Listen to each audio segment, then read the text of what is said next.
The metaverse seeks to describe the future iteration of the internet, a technology platform composed of shared and persistent 3D virtual spaces linked to a perceived virtual universe. And in the Metaverse Summit, we'll discover the next-gen technologies shaping the future of reality.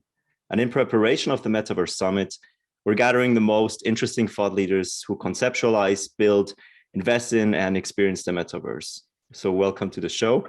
I'm Sam Arn. I'm a visual artist, filmmaker, and branding consultant based in Switzerland. And my co-host is Yingzi Yuan. She's the founder of the Metaverse Summit and currently Open Innovation Project Manager at Ubisoft's Strategic Innovation Lab based in Paris. And our guest today is very happy about him, Ryan Gill, very interesting person. He's the CEO of Crucible. He's a managing director of the Open Meta Foundation, and he's an expert in Web3 technology and how it converges with the metaverse, which is actually a very exciting topic at the moment.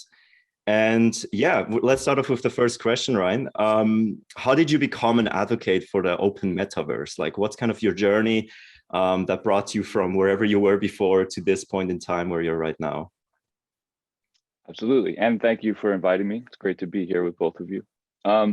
So, you know, my path is a little different than most people's. I worked broadly in innovation and learned the lessons of exponential change very early. And that doesn't apply to any one specific industry. It applies to every industry. And so, you know, when you see things globally and from a macro perspective, you kind of, you see the human change that's taking place and how it will affect the future. So I really come from this less as just a really hyped place that I'm excited about the metaverse, and more of like a position of like, I feel the weight and responsibility that like this could go one of two ways, right? And the current environment that we find ourselves in Web 2 is not a great outcome for how to sort of bring all of this into the world. And, you know, the internet was designed for people, but it is optimized for companies and shareholders right now. And I think the metaverse is just so broad. People are now starting to really wrap their head around it. But, you know, this is something I've known and seen for many years. And it's far too big and far too important to get wrong, you know, and the technology does exist. It has existed for, you know, for decades to solve some of these problems. And now with the economic incentive of tokens and, you know, these things that people are really getting excited about adopting, we have an opportunity to kind of re-implement, you know, those values from the Web 1 era into Web 3. And I think it's important. That's why I created the company. Cool. And you know, we do have, like, for example, Facebook that comes up with Meta that you could kind of call like a Web 2 Meta in metaverse in that sense. So what is kind of the convergence of Web 3 technologies and the metaverse? Like, where does do those two worlds meet? Well, I think the only way we go to Web 3 is through decentralization and open source, and that's really key. So if you say that we have a Web 2 metaverse taking shape, that's not adopting those things, you know. We also find there's a Web 2.5 stage where you got big companies like Microsoft and Nvidia who really hold that position in the internet currently, but are adopting open source. And certainly people from these companies were a part of open source since the beginning, and it's now being sort of acknowledged and adopted from the boardroom level. And I think that's pretty exciting. I think Ubisoft is also, you know, taking that lead in the industry of gaming, and more of the companies that do adopt this will excel further. You know, you might get short-term success and domination and monopolies now because Facebook has billions of people and a network effect, but it's a very sort of short-sighted thing. I think you can't compete with open source.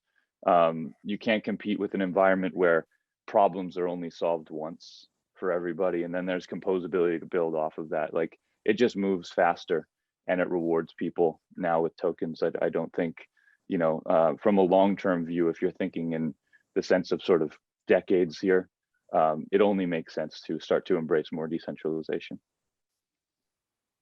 Yeah, as you mentioned, it's an interesting era, right? Because the Web2 tech giants and gaming giants, they are trying to rush into Web3 to adopt this technology, even though maybe their pace is kind of slow and they're having a hard time understanding and moving with like a startup as well, right?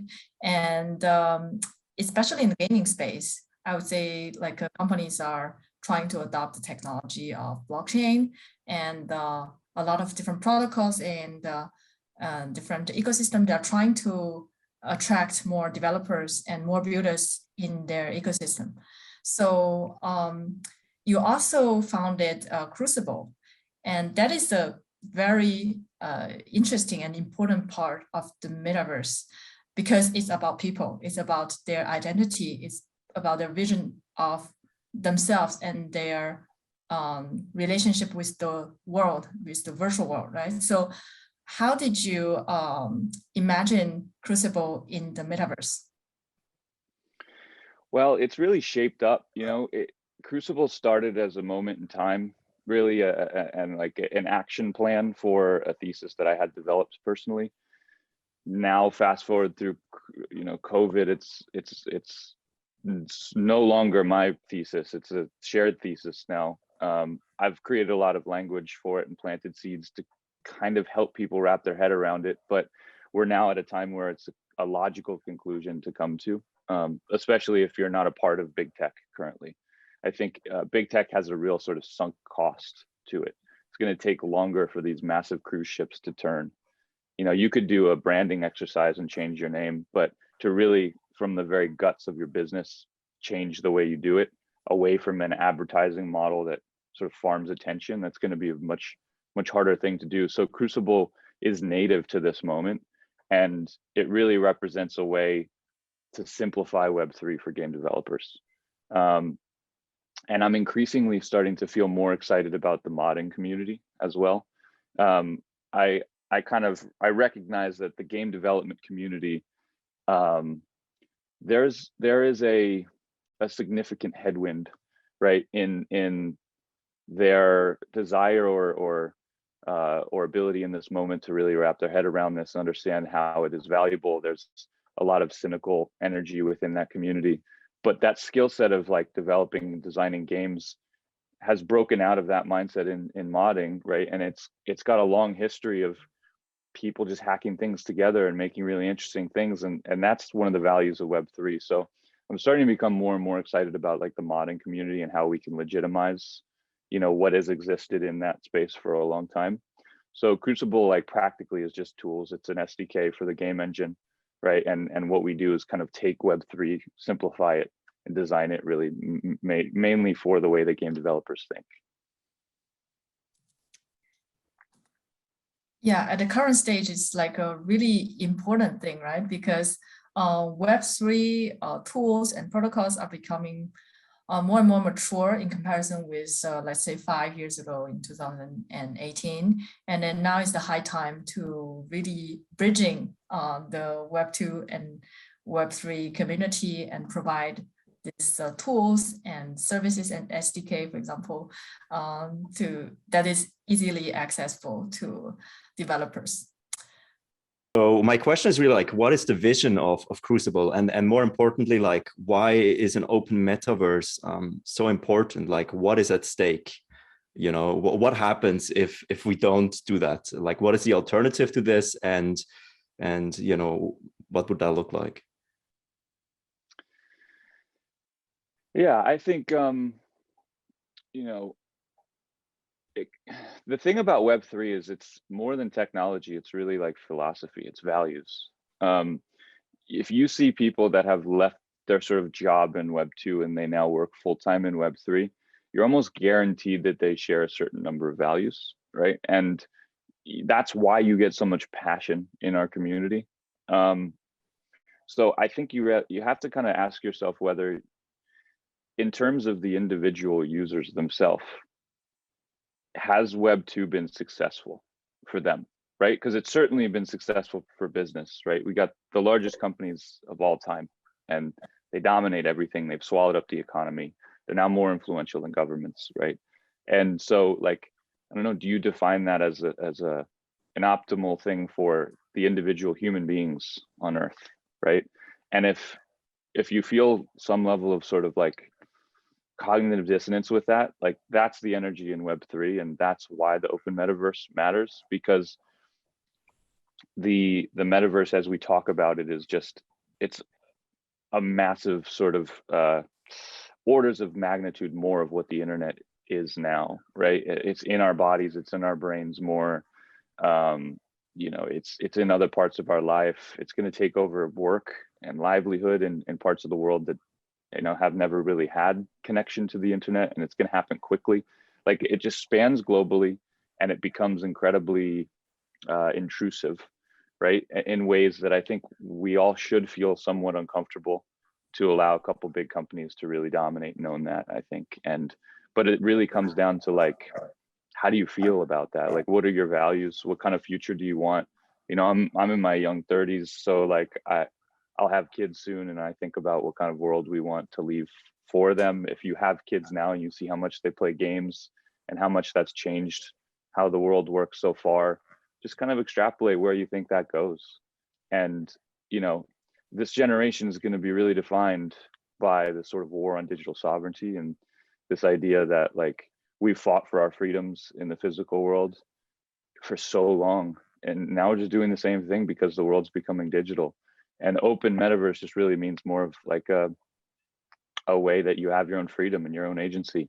So if you understand that from the perspective of the military and the wars that we fought for freedoms, and the country of, you know, where I am in the US, and how Constitution is sort of built in those freedoms, like how much has the internet really taken over your life, and should those freedoms and that sovereignty translate in that, right? Because if we don't do this and we let companies with their current incentives take it over, it's not going to look anything like freedom.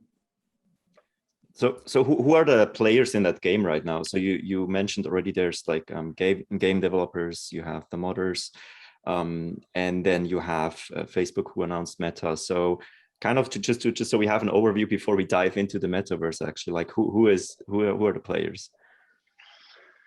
Well, you can think of it in terms of like, you know, Web 2 and Web 3 is one easy bucket to put in. So like, you know, the current internet with all of the companies that you use, social media and everything is Web 2. I'm sure I'm not explaining anything that nobody here doesn't know, but like they all have servers, they're all collecting data on behalf of you. They're creating profiles on you. You know, their products are free so that they could track you and bring data back and optimize how you can buy things, right? Or believe things.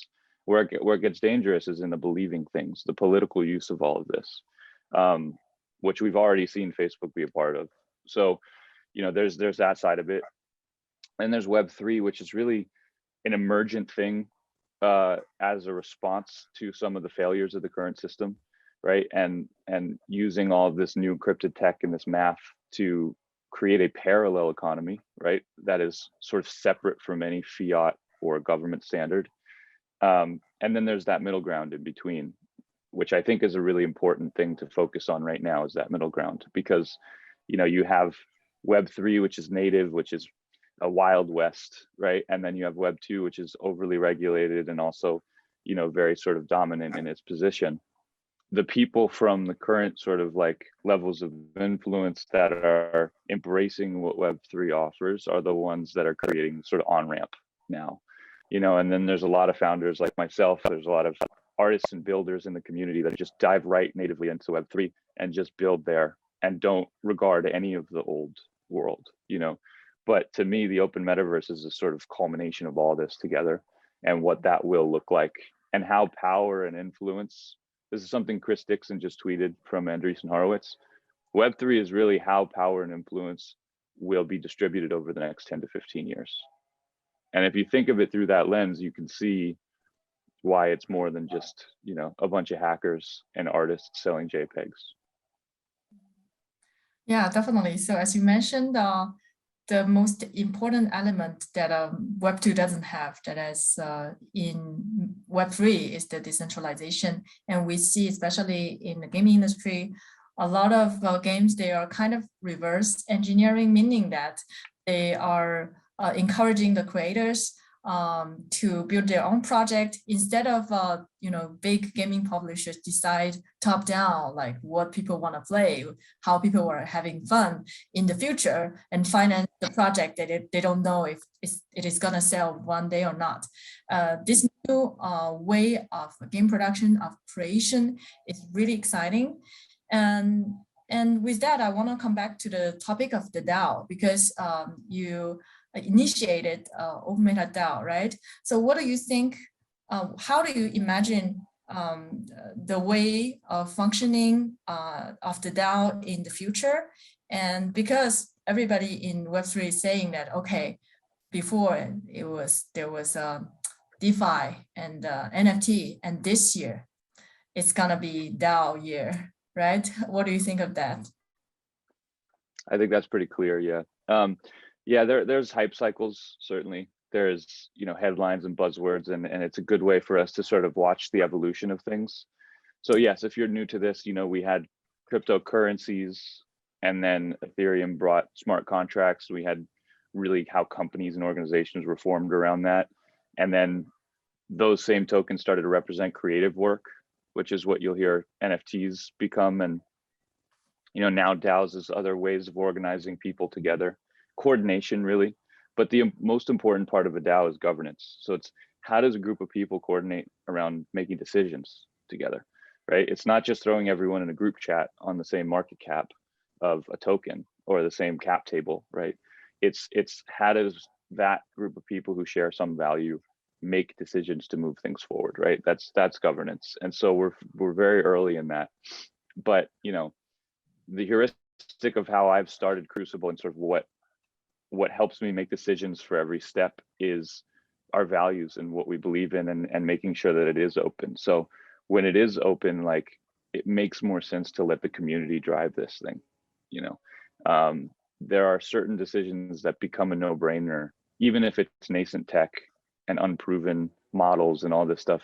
It's better for me to raise, our funding and our treasury from a community that's passionately a part of this already, than go and try to convince a lot of institutional capital, which is now starting to, opportunistically throw a lot of money into this, but the values haven't really crossed over yet, right? They could be investing billions of dollars because intellectually they see an opportunity, right? They see a future they don't want to miss. That's their entire model. But it is aligned far more for me to go to a community that's passionate, whose values are aligned, and are actually collectively creating this thing together. And it's interesting, you have these kids that make 2 million flipping an NFT. Like, when they do that, they can seed fund the company just as well as any VC could, right? And that's something that the old sort of like institutional world needs to kind of understand a little bit, is our source of coordination and capital, both human capital and actual monetary capital, like, it's coming from this community. And that will continue to last as long as the market cap of the underlying asset is growing, right? If there's a correction in the market, this will change very quickly, and it really is built on speculation. So it's this giant experiment. But for me, when I created the company, I thought about putting a consortium together of organizations and companies and individuals that were important. And it just made too much sense. Instead of having that be some sort of like elite industry consortium, let's also tap in other, people that are part of the community. And that makes the most sense in the form of a DAO right now. Yeah, so the DAO format and topic is definitely in a very, very early stage, and we're gonna see all kind of progress linked with DAO. But for now, because it's very early, there are all kinds of news.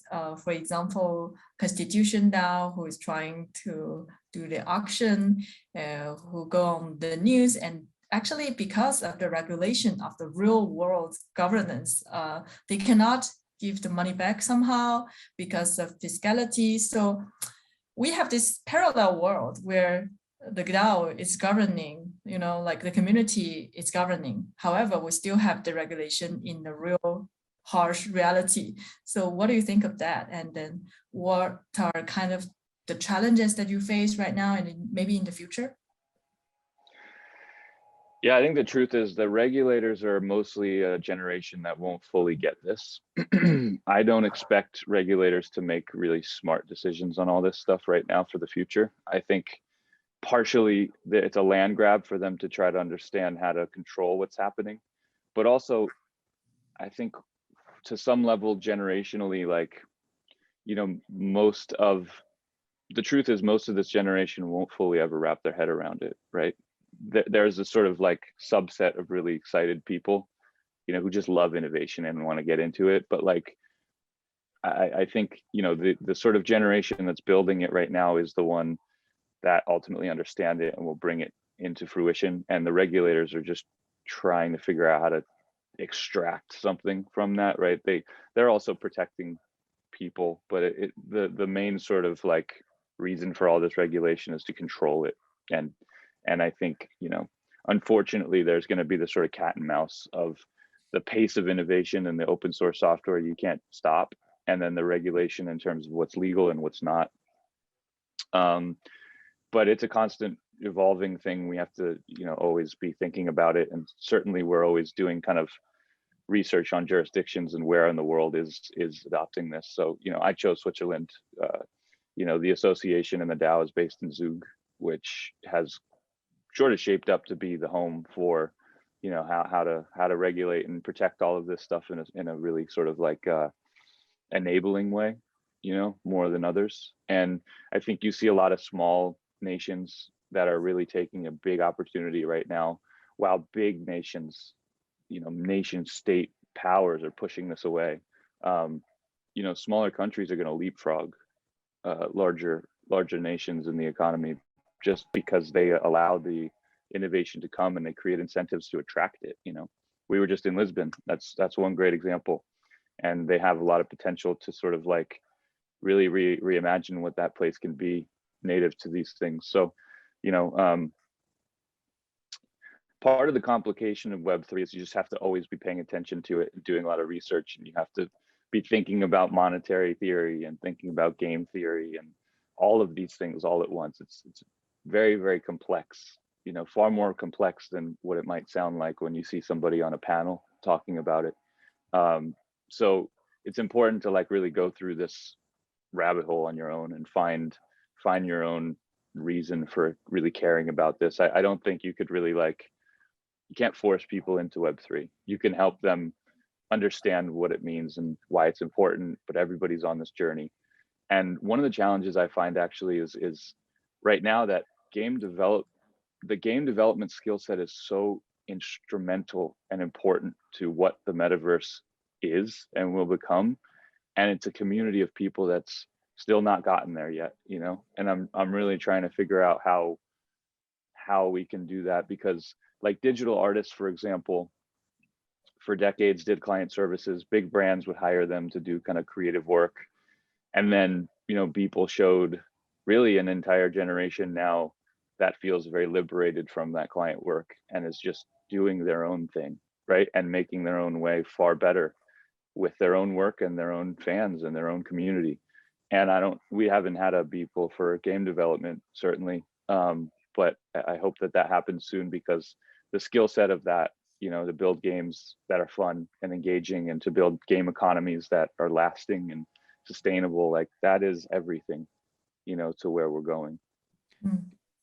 That's, go ahead, Yingzi. Sorry, just one comment. That's some very nice reflection. And maybe can I go with one question? Sure. Actually, yesterday during the conference in Munich, after the conference, actually, I talked with Alexandra Lange, who is actually the VC of Inflection, a VC in Berlin. And then because of my background, I'm mostly in 3D, in gaming. And then from my point of view, to onboard the next billion crypto users is really through, you know, gaming and content and entertainment, this kind of things. However, he mentioned a point that is pretty solid. And then I want to bring this reflection of maybe asking a question to you too, because in South America or in some other parts of the world, people are really struggling for having a solid fiat, solid currency. And then crypto is really a way for them, it's either survive or lose all the money, right? So that can also be a huge potential. But the problem is we are focusing so much on the gaming community with the people who already have the current facilities to access internet and to access other services. How to onboard these people who are actually our potential crypto users as well, be part of the inclusive, hopefully, and open metaverse in the future? How to do it, yeah. So one of the arguments I find myself getting into with game developers a lot is the web and its significance in what's happening, because obviously when you're at a AAA level, the engine is what's building things, and the logic and the sort of the tool set within the engine is far more robust, but then you're accessing it through a client, right? It's very difficult and not so cost effective right now to access engine level experiences over the web at scale. But I think it's going to be necessary, because we certainly want those AAA quality experiences. It's what we're used to, but then it's not accessible to probably billions of people that have the web but don't have clients. They're not going to download clients. They don't have consoles, right? So that's one of the main things I've been thinking about a lot is, there's pixel streaming and there's certain methods in which I think we need higher bandwidth certainly to make viable, but those are worthwhile. And the argument is the metaverse actually the internet evolving? Is it the web? Is it access through the web? Or is that naive to think, because when you really understand game development at AAA level, it can't really, the web can't support that, right? At the kind of scale that we're all talking about. I created the DAO because I want us to argue about these things. Like, these are the kinds of discussions that we should be having now. And it's neither a matter of opinion or fact. I think there's so much malleability in what we choose to innovate on right now. But I think getting caught in the current limitations is a mistake. I think we should be thinking big, and I think we should use tokens and we should use what Web3 offers to design the kind of incentive models to drive that behavior towards that innovation. And what kind of, because you talked already that game developers are really pushing to build this kind of Web3 metaverse. But maybe you can clarify a little bit, like, what exactly is their role in this story? Because it's kind of strange, right? We do have social media giants on the one side, and then we have like Epic Games, for example, on the other side, or Unity, and like it's a very strange match. So what is their role exactly, would you say? Well, you have to sort of think about, does the metaverse in your mind really resemble gaming or social media more, right?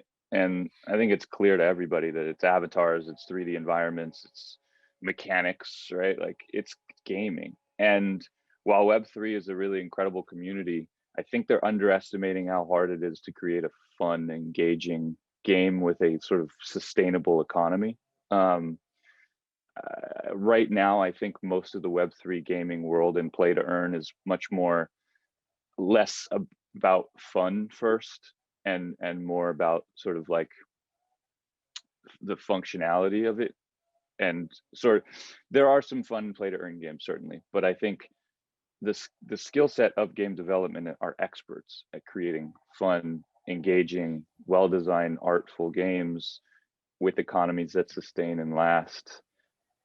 And so to me, like, simplifying Web3 and handing it to game developers is far more important than the Web3 community building games on their own, and there's going to be a sort of an overlap.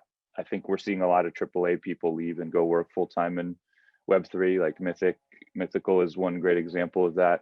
That will happen far more. Big Time as well has sort of collected a lot of important people from AAA, but it's far bigger. The sort of total addressable opportunity is far bigger in giving Web3 tooling to people that already know how to build these things, So that's what I'm focused on. I don't see enough people focused on that. Certainly like Forte, I think has really positioned themselves pretty well to be doing that. But even Forte is a very corporate approach, right? I just think there's certain people that make up certain companies, and their approach is going to be who they are. And I come native from this community and in the sort of guts of it and understand where it comes from, and have made every choice to make this a community driven thing that embraces people. So I think, you know, we just have our own feelings about this, and ultimately I think if what I'm building doesn't exist, it's a very bad thing for the future of the way this all shapes up. So whether it is us and what we do, or whether we inspire others to do it and adopt standards, like ultimately this really does need to happen. And in the 3 years I've been building this, unfortunately, like it's just not being done. People are thinking about a lot of other things, you know, and identity, digital sovereignty, and how like wallets and play to earn come built off of that is more important than just getting excited about the hype, you know, of what's happening in the moment. Because it's probably things that people can use every day, right? Like if they're playing a game and they actually earn money, it's somewhere in the Philippines, they're like, yeah, this is real, versus, you know, the ideology or the philosophy behind it. And do you feel like it, you know, now we've talked a lot about the metaverse. A lot of people have like this kind of bubble in their head where you could just jump in and it's this one huge metaverse. Like kind of what is your future vision, you know, of how the metaverse would look like? Is it more like bubbles of metaverses that you can, like, as it's being built right now, right, where you can jump from Decentraland to the sandbox, for example, and vice versa, and just bring all of your stuff with you? Is that kind of, and your identity with you, is that kind of a more feasible future? Because like you said, also with hardware and everything, I guess we're all not expecting people running around with VR glasses. Maybe in 10 years, I'm going to look back and be like, you stupid, you should have invested in VR glasses. But maybe not. Yeah. So what's your take on it? What do you see in 5 to 10 years? How is it going to evolve in the best case? Well, you know, it might look like from the outside I like predict the future, but I just look at the present really. And you can just take cues from what's happening, and then you can kind of like extrapolate to where things are going to go. So I really shy away from like predicting what's going to happen in 10 years. But like my company is an expression of what I do believe, which is that it's almost like this metaverse word has just been overused now, is part of the problem. Like 3 years ago when I started this, no one was saying it, right? It was like a sci-fi term.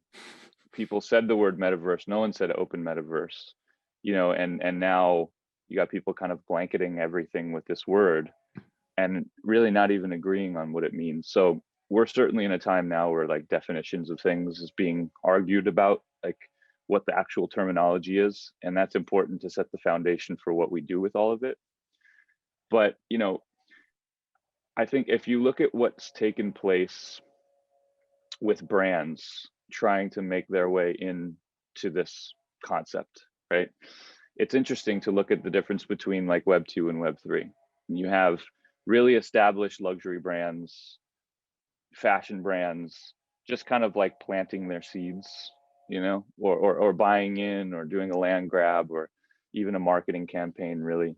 But then you have like new native things that the community has created that didn't exist before this, right?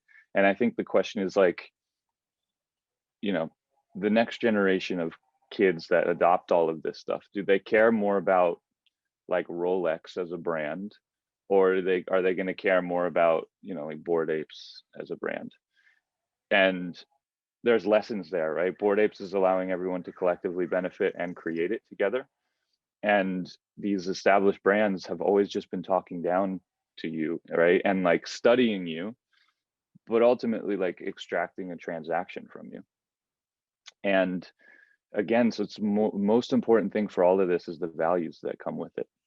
And so when I say like game developers adopting this Web3, it's not just technology, it's also values. It's getting to a place where if you choose to either move over to this full time or implement this into what you're doing, it's not just code, it's values, it's something that you believe, it's something that you're building, and it's also a community that exists that you're becoming a part of.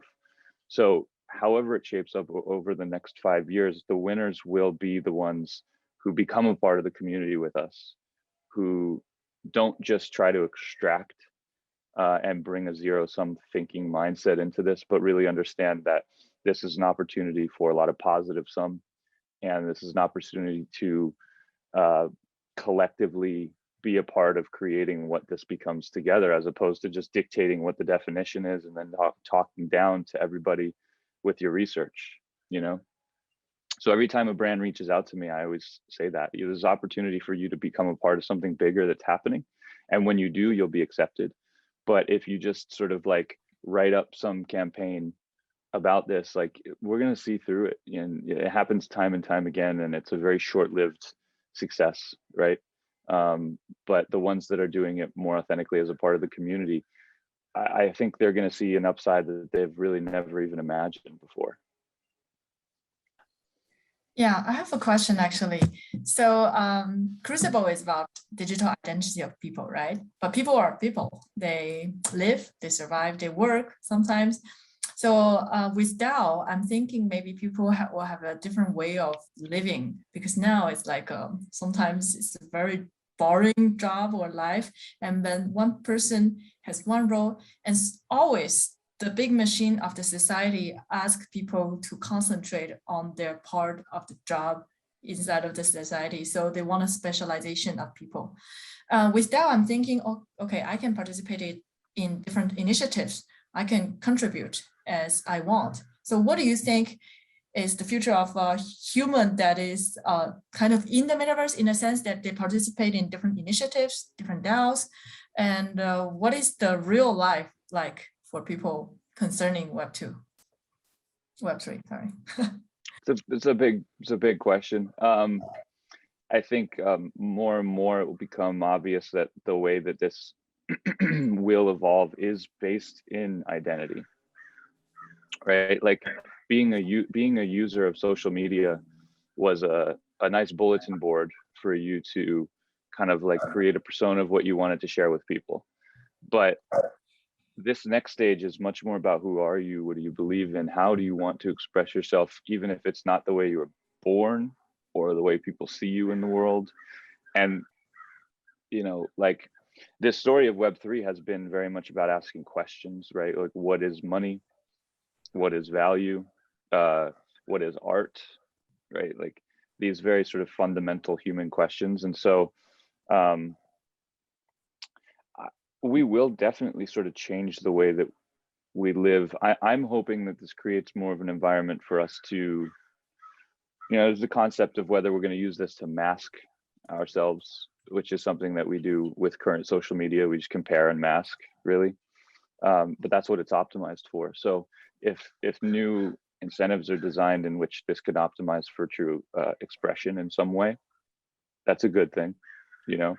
And if you can make your livelihood or accumulate digital wealth in your life by participating in communities that do something that you believe in and helping their success, right? I think there's no way it won't change the way you live. I don't know exactly how it will, but what I see already in the community is a lot of people who 10 years ago, even maybe 5 to 8 years ago, would be buried in student debt, completely unsure with what they were going to do with their life, but ultimately going to end up as some cog in a wheel of some corporate machine, right? And for the most part, unless, in my experience, they were building something that they cared about, would maybe make a decent living, but not really feel happy or fulfilled with it, and always be trying to find something else, you know. And fast forward now, you got these kids who are financially free for the rest of their life and making world-changing things happen with lifelong new friends and relationships. You know, it's like it's a different lifestyle. I don't know that you could really compare the two. And talk to anybody who's full-time in Web3 right now. For the most part, I think you won't talk to one person that regrets it. Even though it's complex, even though it's not the best, like Twitter and all these things is not conducive for really mental health. You have to find that balance for yourself. And I think the mental health and emotional intelligence discussion needs to be more front and center with all of this stuff. But you won't really find anybody who's full-time in Web3 who regrets it or who wants to go back. And for the most part, there's a lot of people who have achieved at a sort of early stage in their career, sort of complete financial freedom at this point. And the question of what you ask yourself, what am I going to do and what am I going to work on once I am financially free for the rest of my life? Those are the questions that this generation and this community are starting to ask themselves. And it's interesting to see how everybody wants to give back and build a system that helps support other people to arrive to that place, you know.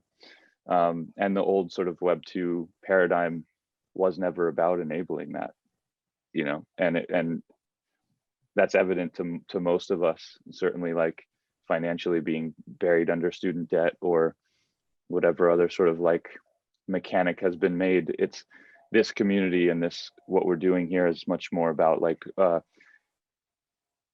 liberation from those things, you know, and that's why there's so much more passion and trust in these communities than you're going to ever find a brand or a social media company getting in their user base. And gaming also like has that opportunity because gaming exists in that paradigm, but it's created something that people feel so deeply passionate about and they identify with, these worlds, these characters, these communities and guilds that they play with.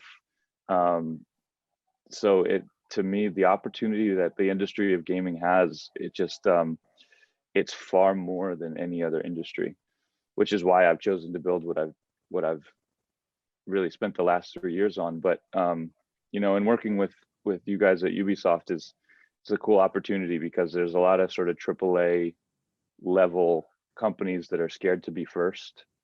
You know, I think they recognize the opportunity and what it means for the future. Even EA's CEO came out and acknowledged this publicly. But the ones that really like create an action plan and actually execute on this in the face of the risk and in the face of it being new, you know, the upside for them is far higher than I think a company that's going to take longer to adopt this. Yeah, it's definitely a very exciting time. And the early adopters, let's say, of Web3 are those people who believe in it, who want to add creativity into their work, who doesn't want to be stuck into the normal way of working, you know, for example, producing a game, from imagining the game to monetizing the game, the traditional business model. They want to take it bottom up, and then they want to take initiative. They have a lot of ideas and they understand the tech behind, so that's why they believe in it also, right? So different protocols and different chains, they're fighting also for this gaming market. They are trying to support as many creators as possible, and this is happening. And me personally, I'm really excited to see this, and then things are changing so fast. I'm pretty convinced that in the next 2 years or even 1 year, because we're counting in crypto years, right? It's always faster. There will be some great games, better gameplay than Axie Infinity or some other current hot games in crypto space. So yeah, I'm happy to be part of it. And then I'm really happy and inspired to see other initiatives, including Open Meta DAO and also Crucible. And I'm really looking forward to the launch in January 2022. Can you tell us more, like some spoilers about it? Sure, yeah. I actually have a question for you that just came up when you were saying that. Why do you think that it is that the Web3 community recognizes the opportunity in gaming more than the gaming industry? I think it's always about knowledge. So Web3 people, they kind of have been through all those services, business model of Web2. They know how it works. They know what's the right structure, what's the right people to recruit to build the projects, for instance, gaming or other services and product. However, Web2 people, they have maybe when they don't know about it, they hear all the scams. They think it's a huge bubble. They don't, sometimes they are also in their comfort zone, right? They have the old way of doing, let's say, a AAA game. And then if you want to change it into a different pipeline, it's going to cost a lot of people and resources to adapt. So this is always like a ROI present issue, right? So that's kind of the problematic that I personally observe. And then when I talk with gaming community and the Web3 community, I also see a difference. Web3 people are always open to try everything. They see the possibility, and Web2 people turn to stay in the state of art and then sometimes say no to all the changes. So which is why we are doing this episode, to inspire people from Web2 to say, okay, come, there are a lot of creativities here. Let's just make the future ourselves, right? Don't let Facebook or let's say Meta, close Meta, to define what are we going to consume as content entertainment in the future. And if you recognize the value of data in the world, then the biggest scam is the way things are, right? Like, I think Web3 certainly is a Wild West and has people, there's a lot of mercenary energy that just wants to kind of like extract, but that's really an outlier. I mean, you can point and you can see those things happening, but it's definitely not the majority. The majority of people are in this sort of collective sandbox together, where we're trying and failing things, and the opportunity of what exists when we get it right is so worth it, you know? And you know, I think you are right. It's a difference between kind of a fixed mindset or a growth mindset, and what is possible. And I don't know, I'd love to invite any sort of game developers or people in the industry who are interested to learn more about this. Just, you know, get in touch with me, because I want to open the floor and I want us to sort of like plot together on this. Like, it doesn't need to be this zero sum where you give up everything you know to try these new things. I think a lot about events in gaming and how we can create on-chain events, right? Like, you don't need to shift your game completely to a blockchain game. That might be too scary. But why don't we do like a live event for a week where we, like, you know, mint things on chain, and there's a play to earn event and aspect to it, you know? Like, I think we have to think creatively about how to bring these worlds together, as opposed to just feeling so us versus them. You know, so many of the conversations are like so much cynical nature of the sort of things that we're hearing about Web3 without ever actually having tried or experienced it. So I don't know, the DAO, the company, everything I do is just like a wide open door, because I'm telling you, like, if you're in the gaming industry, you're a game developer, like, you hold the keys right now, and it's fun, it's an exciting thing to do. And if you join the sandbox with us, like, we'll figure it out together. And then in terms of where I'm at, the roadmap, you know, we're testing the product right now, sort of internally doing some bug testing. That's an SDK on Unreal. It will release it probably like January 31st. I have a lot planned for January. I can't share yet, but you know, you're certainly going to see us sort of everywhere. And by the end of that month, we'll have kind of a open type beta, which is a sort of limited feature, but you know, you're going to kind of see a potential product that can enable the way you think about how this new model of game development might work. And you know, everything I do is really meant to be something to contribute to the sandbox, right? So, you know, the first half of next year we're still in an experimental sandbox. We're still nascent and new and working through bugs, and you know, we're not even to a vertical slice yet, right? Like, I don't even think we see a vertical slice until 2022, right? So this is just it's a long roadmap, and it's a journey that we're on together. And the products I'm creating are just to simplify it for you and kind of help enable some of these ideas while you think about what you're going to build next. Yeah, thank you so much for sharing, Ryan. Thank you. Just thank maybe a you. short question. How could get people, because you said, you know, your doors are wide open, how could people get in touch or get involved? Sure. So Crucible, it's Ryan at crucible.network. If you want to join our community, it's on Telegram at t.me/openmetaverse. We're all in there. It's sort of it's like 2,000 of us. It's a never-ending conversation. We're constantly tracking things as they happen, and you know, everybody's sort of like welcome. There's definitely no one specific type of person. There's a lot of Web3, a lot of Web2. There's creatives, there's artists, there's, you know, programmers and developers. At the core of what we do, it's about identity and digital sovereignty, but the sort of like go to market that I've chose is gaming. So you'll find like a kind of a very cross-disciplinary group of people, and you'll feel welcome right away. The DAO is openmetadao.com. If you're interested in that, you can send me your info, and my email there is ryan@openmeta.xyz. Thank you. The invitation is sent. Maybe see you in Metaverse Summit physically on site or in the Metaverse someday. Yeah, absolutely. Thank you. Thank you for the conversation, Ryan. Thank you.